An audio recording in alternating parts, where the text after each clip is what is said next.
Hello Anil, क्या कर रहा है? क्या बना है बेटा? वाटरमेलन। अच्छा, कटा हुआ वाटरमेलन। ओके। तो वाटरमेलन नहीं आता तो टीचर कितना मस्त सिखाती है। Very good.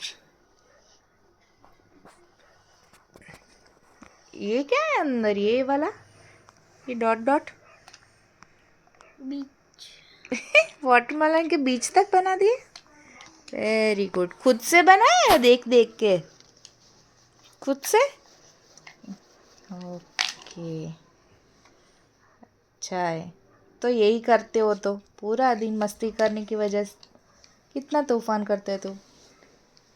ये बनाना है, वाटरमेलन करना, ड्राइंग बनाना। तो थोड़ी देर दिमाग तो शांत रहे। पूरा दिन परेशान करता है नहीं तो। अच्छा है, क्या सोच रहा है? मस्त है।